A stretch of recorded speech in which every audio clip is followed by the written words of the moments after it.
Amigos e amigas, já estudamos muitos aspectos da saúde do ser hominal, não?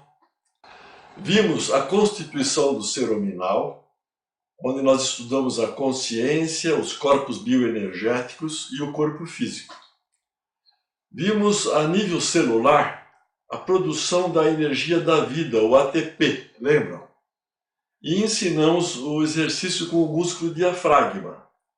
Para quê? Para fortalecê-lo e aí ter a possibilidade de inspirarmos bastante oxigênio e expirarmos bastante CO2.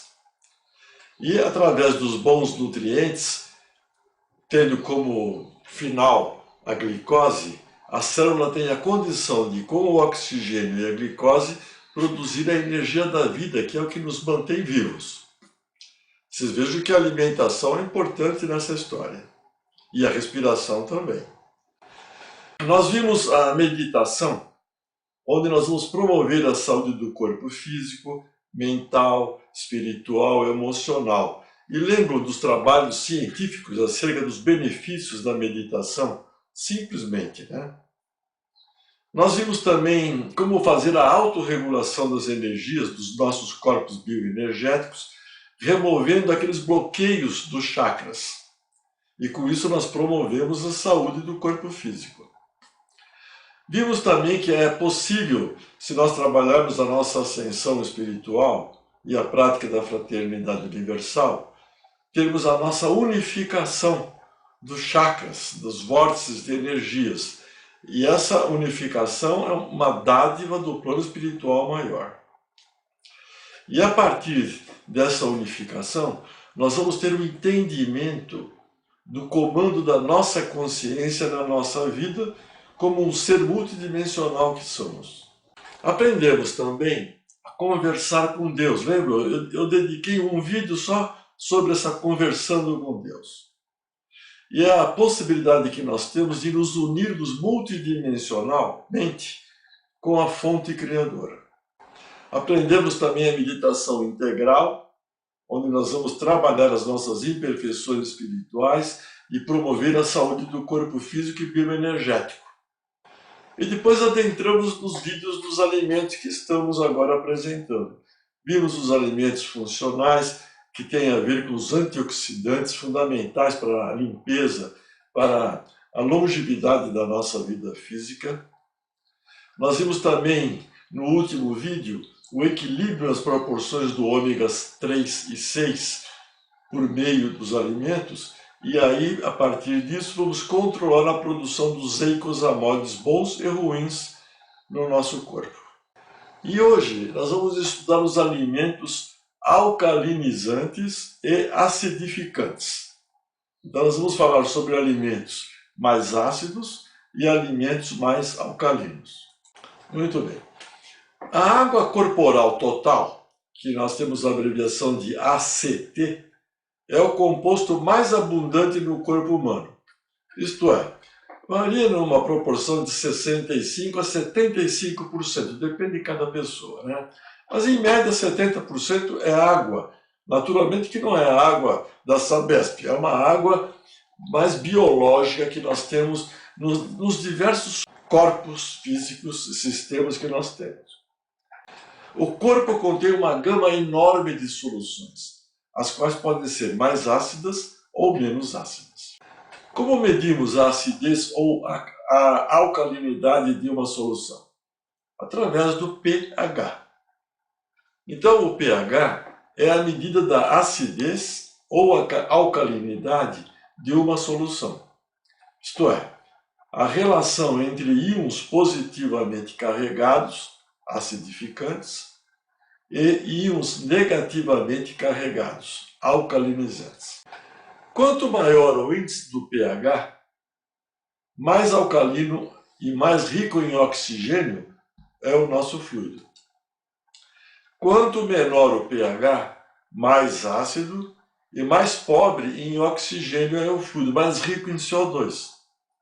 Aquela história de nós respirarmos bem com o diafragma, inspirarmos bastante oxigênio, a gente está promovendo a alcalinidade do sangue, do índice de pH. Quanto mais a gente eliminar o CO2 do sangue, melhor é para a nossa saúde. Então, o pH ele varia de 0 a 14, sendo 7 o índice de neutralidade. Acima de 7 é alcalino e abaixo de 7 é considerado ácido. O sangue humano ele deve ser levemente alcalino, isto é, numa variação de 7,35 de pH a 7,45. E o sistema que mantém isso em equilíbrio no nosso corpo, o sistema tampão do pH, é o nosso sangue. Então, abaixo ou acima dessa faixa que nós estamos citando aqui, significa sintomas e doença. Se nós saímos do 7,35 a 7,45. Se o pH do sangue se move abaixo de 6,8 ou acima de 7,8 do pH, as células param de funcionar. Olha só a loucura que é. E o corpo pode morrer. O corpo, portanto, ele se esforça em equilibrar o pH.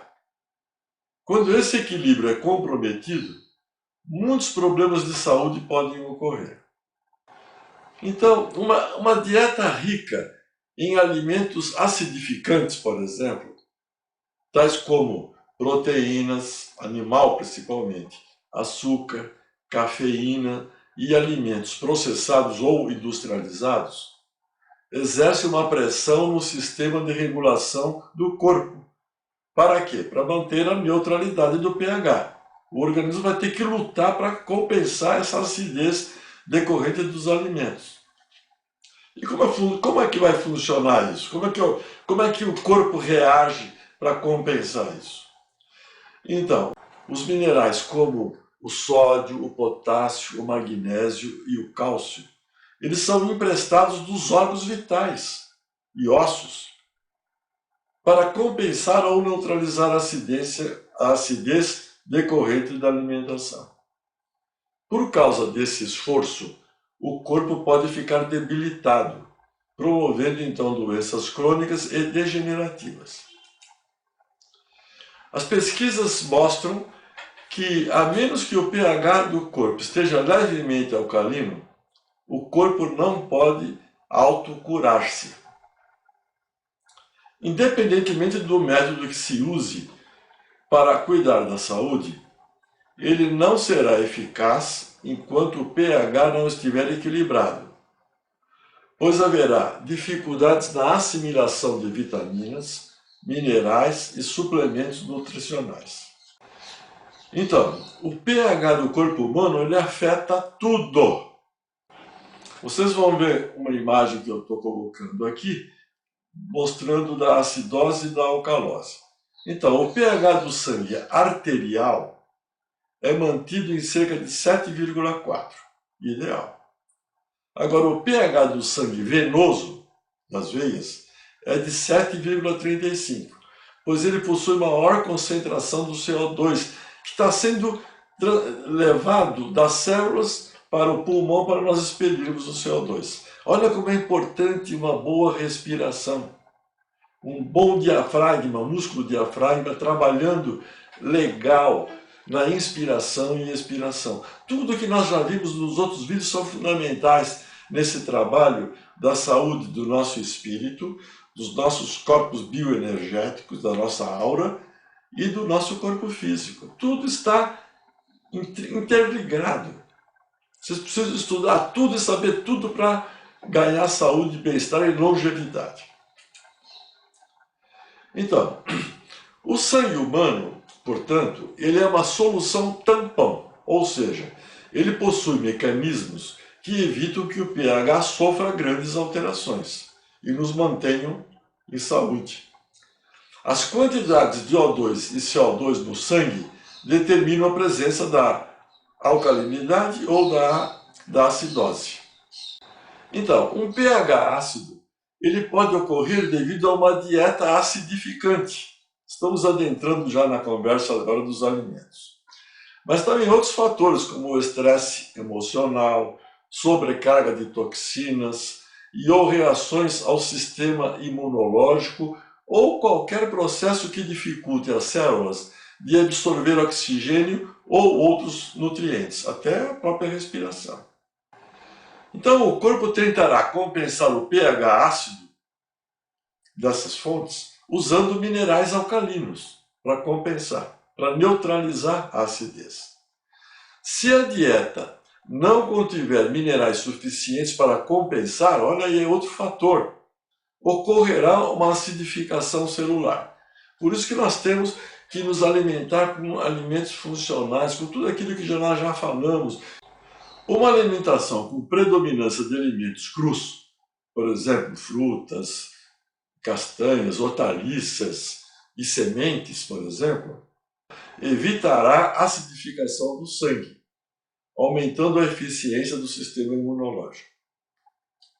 Doenças e problemas físicos podem ter origens após ingestão continuada de alimentos produtores de acidez.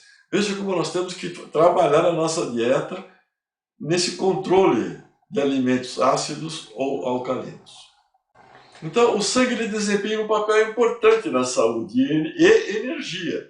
Ele carrega oxigênio para as células e remove CO2 delas e elimina através da respiração. Isso promove energia. Lembro do ATP que eu já falei outra vez hoje aqui?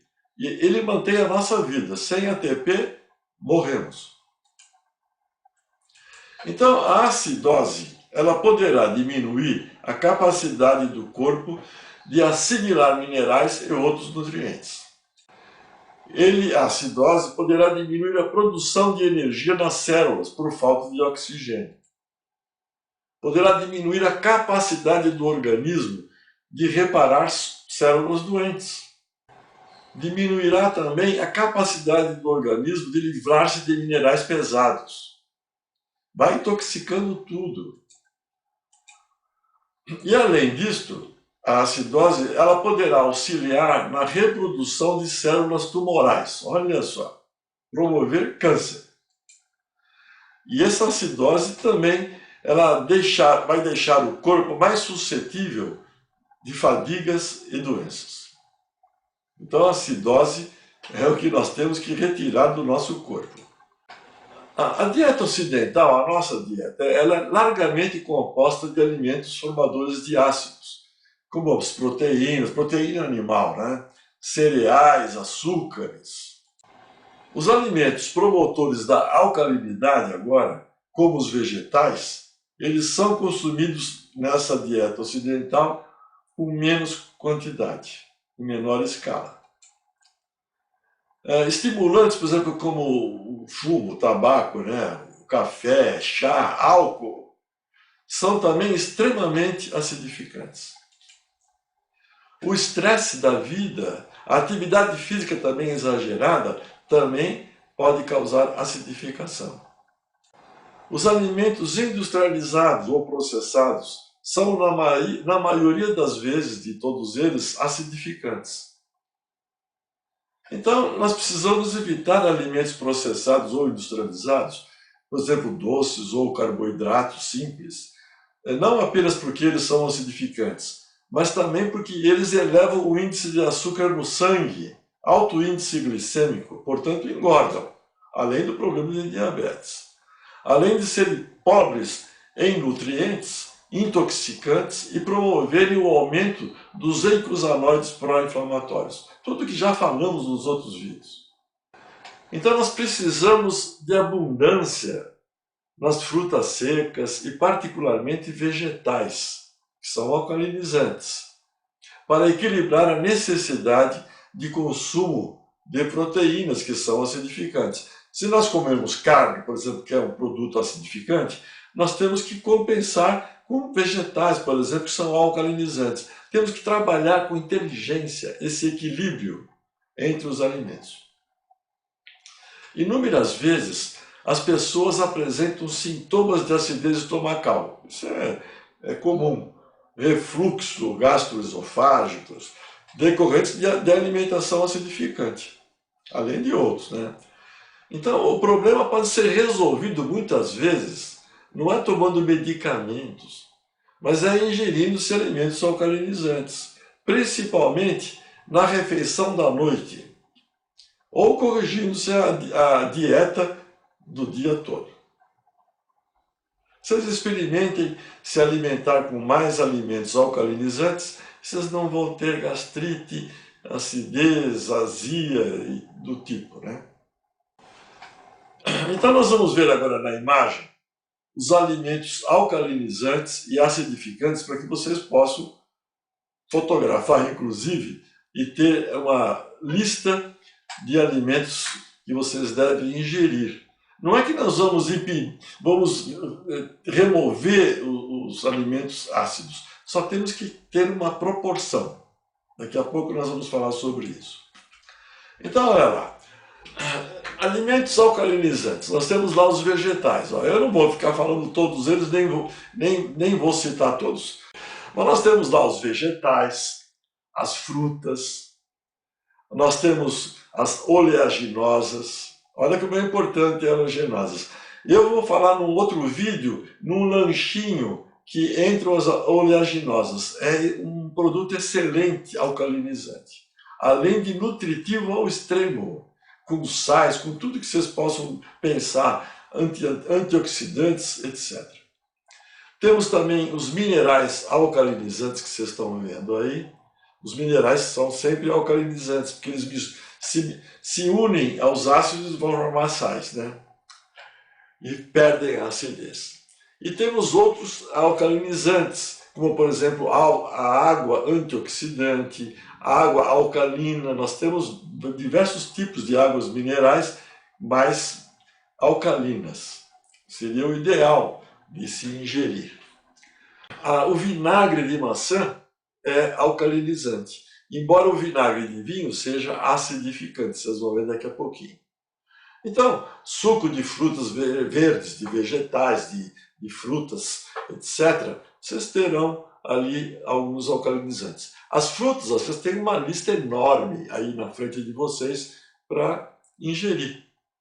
Então, veja que nós temos a chance de organizar uma dieta com alimentos alcalinizantes e também que são alimentos funcionais. Aí tá, eles estão inseridos no contexto.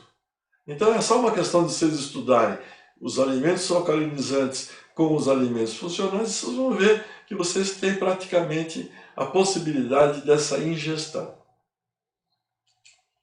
Agora, vocês estão vendo os alimentos acidificantes. Então nós temos frutas, olha lá, também como alimentos ácidos. Temos alguns vegetais também, como azeitonas, abóbora, lentilha, milho. Nós temos os grãos e produtos, que nem farelo de aveia, farelo de trigo, e toda essa história que vocês estão vendo aí. As farinhas, de uma maneira geral, também, elas são acidificantes. Macarrão, olha lá, talharim, olha que maravilha. Outro dia eu comi um fusilli com linguiça calabresa, nossa, uma maravilha. Tudo ácido. Tem que comer uma salada para compensar isso. E mais bastante salada, senão não vai dar. Mas aquele lanchinho de oleaginosas dá uma cobertura legal. Vocês vejam que os feijões e legumes dessa listagem são também acidificantes. As carnes todas, tudo acidificante. Então, quando nós comemos carnes, nós temos de preferência comer alguns legumes, algumas folhas verdes, tudo que vocês têm direito aí para compensar essa situação. Vocês vejam que os laticínios, que nem manteiga, queijo, olha lá, queijos processados, tudo acidificante. Coisas não saudáveis, temos aí a cerveja, Coca-Cola, refrigerante em geral, é tudo veneno. Café também é bem acidificante. Eu tomo café, mas tem que maneirar, tem que saber comer, senão a gente fica doente. Então, para manter a saúde, a dieta deve consistir de 60% de alimentos alcalinos. Estou dando a proporção agora. E 40% de alimentos ácidos. Isso é para a gente manter a saúde. Agora, se nós temos problemas de saúde e queremos melhorar essa saúde, restaurar a saúde, a dieta deve consistir de 80% de alimentos alcalinos e 20% de alimentos ácidos. Pelo menos até chegar numa situação boa de saúde. Olha, alerta-se que não se deve comer apenas... Eu vou alertar vocês. Nós não devemos só comer alimentos da lista do alcalinos por causa dessa conversa. Apenas nós temos que estar certos de que uma boa percentagem dos alimentos que estamos ingerindo venha dos alimentos da lista dos alcalinos. Lógico, eu sou uma pessoa que como qualquer tipo de carne. Então é evidente que eu vou comer pouca carne e bastante vegetal, legumes que alcalinizam essa possível acidez decorrente da carne, além da toxicidade da carne que vocês já sabem, certo? Todos esses alimentos são fundamentais para a nossa saúde, tanto os ácidos como os alcalinos. Apenas nós temos que dosar a proporção para termos saúde. É simples. Com todas essas listagens de alimentos que eu estou colocando nesses vídeos todos, depois vocês pegam todas essas imagens, põem todas uma perto da outra e vocês vão planejar uma dieta legal de saúde e bem-estar. Bom, a tendência de formação de ácidos ou alcalinos dos alimentos não tem nada a ver com o pH do próprio alimento. Essa nossa fala agora é interessante isso aqui. Por exemplo, o limão, ele é muito ácido, não é, na fruta. Entretanto, os produtos deles, após a digestão nossa e assimilação, são muito alcalinos. Eles se transformam numa situação de alcalinidade. Então o limão é um alcalinizante no corpo. Depois da digestão ele fica alcalino. Da mesma forma, a carne, ela é alcalina, in natura, antes da digestão. Mas após essa digestão, ela deixa resíduos muito ácidos no corpo. Então, quase todos os produtos animais, carnes, proteínas, formam ácidos. Interessante, hein? Mas daquela lista que eu dei para vocês, vocês podem estar certo que é o contexto importante para ser analisado. Então, amigos e amigas, com os conhecimentos sobre a alimentação do corpo físico, auferidos nos vídeos até agora publicados, nós poderemos planejar uma dieta rica em alimentos funcionais, rica em eicosanoides bons e rica em alimentos alcalinizantes, promovendo a saúde física e qualidade de vida. Entenderam? Os outros aspectos promotores da saúde do corpo físico, acerca dos alimentos, serão ainda apresentados e discutidos nos próximos vídeos. Nós temos mais outros aspectos a serem considerados para que com esse conhecimento nós podemos ter uma sumarização de como planejar a nossa dieta de uma maneira bem prática e simples. Então, até lá. Então, caríssimos e caríssimas, compartilhem, inscrevam-se no canal se quiserem, deem o seu like. Vamos junto divulgando e praticando a fraternidade universal. Esta é o pré-requisito da nossa vida. A evolução, a ascensão espiritual. O amor incondicional como meta. Então, até o próximo vídeo. O Deus que habita no meu coração, saúda o Deus que habita no seu coração. Namastê.